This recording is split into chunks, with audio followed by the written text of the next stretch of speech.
লক্ষ্য রেখেছি সে শুধু ফাঁকি মারে। Hello hello hello hello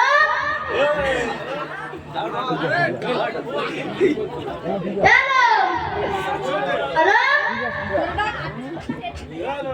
hello কোথায় ছিল এত সময়? পেচ্ছাপ ফিরছিলাম। কালের সময় তো পেচ্ছাপ না কাজ করবে কিন্তু কাজ এবার পেচ্ছাপ লাগলে এখানে ফিরে দেব।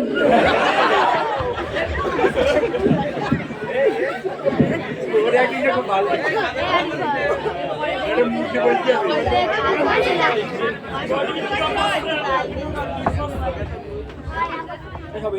চালু কর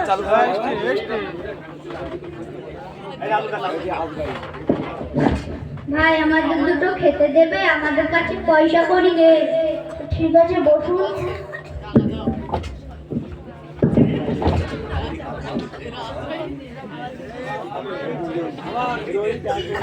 মুড়ি খাওয়া শুনবো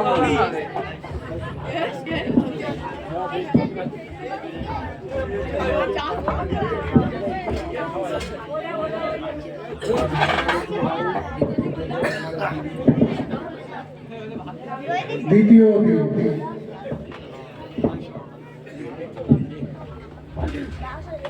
ভাই আমাদের দুটো খেতে দেবে, আমাদেরকে বিরাট খিদে লেগেছে, আমাদের কাছে পয়সা করি নেই। ঠিক আছে বসুন।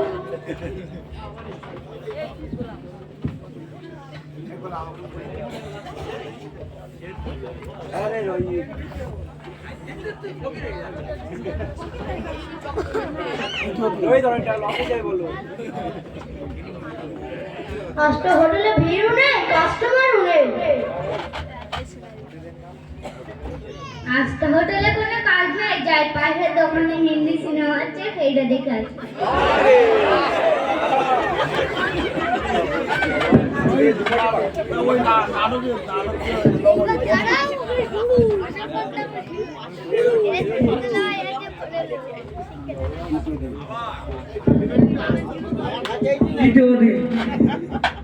ভাই আমাদের দুটো খেতে দেবে, আমাদের কাছে পয়সা করি নেই। ঠিক আছে বসুন। ছেলেটা প্রত্যেকদিন আমার মানে খেয়ে যায়, জিজ্ঞেস করবো কোথায় থাকে কোথায় বলে। ভাই তোমার কোথায় দেবো, কোথায় বেড়াবো, তোমার এখানে দেখিনি? আমাদেরকে চিনতে পারবো না, আমরা আল্লাহর ফেরেশতা। আমাদের যখন হুকুম হয় তখন মানুষদের জাহান কবজ করি। আমাদের নাম আজরাইল।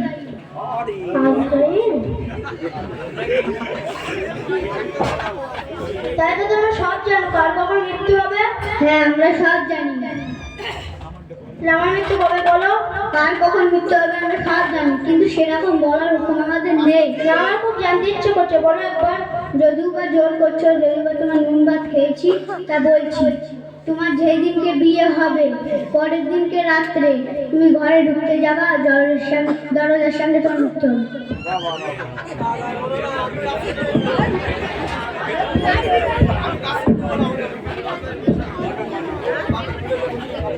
একদিন তুই মরে যাবি।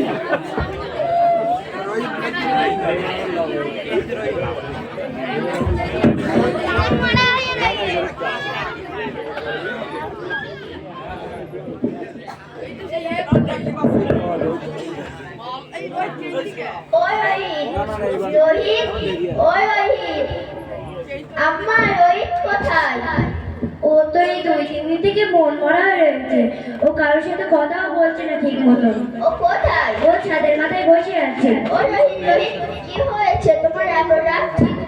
দিচ্ছ না কেন? কিছু হয়নি, তোমার কাছে আমি এতবার ফোন করছি, ফোন তুলছো না, ফোন বারে বারে কেটে দিচ্ছ, তোমার কি হয়েছে? কিছু হয়নি বলেছি তো। বলো তোমার কি হয়েছে? কিছু হয়নি বলেছি তো। আর কিছুদিন পর তোমার সাথে আমার বিয়ে, বলো কি হয়েছে? বিয়ে করতে পারবো না। কেন তুমি বিয়ে করতে পারবে না কেন? তোমার বিয়ে হয়েছে। বিয়ে করতে পারবো না। বলো তোমার কি হয়েছে? কিছু হয়নি। প্লিজ বলো না তোমার কি হয়েছে। ঠিক আছে বলছি। আমার হোটেলে দুটো লোক 3 দিন ধরে খেতে এসেছে। আমি একদিন জিজ্ঞেস করেছি তোমরা কোথায় যাও, কোথায় বাড়ি? তো বলেছে আমরা আল্লাহর ফেরেশতা, মানুষের জান কবজ করি। আমি বলেছি আমার মৃত্যু কবে? তো বলেছে আমি বিয়ে করবো, তার পরদিন রাত্রে আমি ঘরে ঢুকতে যাবো, দরজার সামনে মৃত্যু হবে।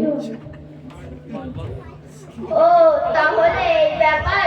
বলতে হয় একসাথে পড়বো, বাঁচতে হয় একসাথে বাঁচবো, তবুও আমরা বিয়ে করবো। আরেকবার ভেবে নাও। আমি ভেবে নিয়েছি আমি বিয়ে করবো। আরেকবার ভেবে নাও। আমার ভাবার কিছু নেই, পেয়েছি, ঠিক আছে।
ভালো আছো?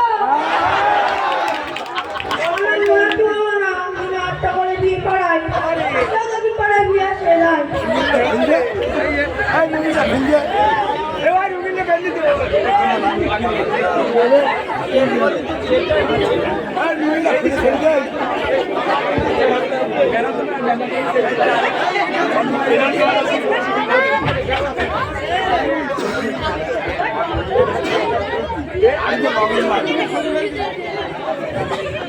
এই লুঙ্গিটা শাড়িতে তোল।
ছাগলের মেয়ে 12 টাকা 30 পয়সায় রাজি রাজি বলো বাপ কবুল কবুল কবুল কবুল কবুল তোমার বিয়ে সম্পূর্ণ।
আমরা তোমার আজ মৃত্যু হবে, আমরা তোমার জামান কবজ করতে গেছি।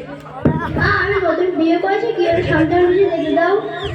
আমাদের সেরকম হুকুম নেই, তোমরা মৃত্যু না তো যেতে দাও না। আমাদের সেরকম হুকুম নেই, তোমার মা আমার একটু ভিক্ষা দেবে, আমি 2-3 দিন ধরে না খেয়েছি, আমি খুব ক্ষুধার্ত আছি।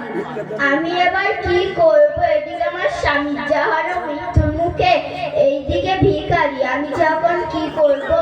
আমি তো অদা বলছিলাম যে আমি সামান মারা গেলে আমিও তার সাথে মারা যাব, তাহলে এত খাবার কি করব? সব ভিখারিকে দিয়ে দিই। এই নাও বাইরে যে খাবারটা সব তোমাকে দিয়ে দিলাম। আল্লাহ তোমার ভালো করুক মা, তোমার স্বামী তোমার সন্তানের 100 বছর বাঁচিয়ে রাখবে। আল্লাহ তোমার ভালো করুক মা। কি হলো, তুমি হঠাৎ করে আসলে? না মনে ঢুকে দিচ্ছিল আমার কাছে। কি ভাবছো এত?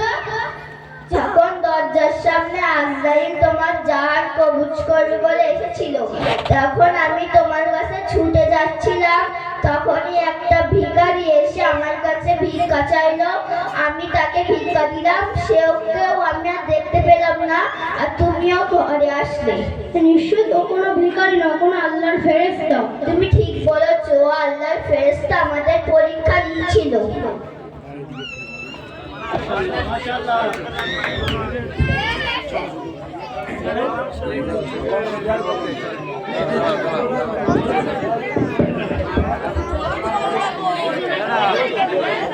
নাটক সমাপ্ত, আপনারা সবাই বসে থাকবেন।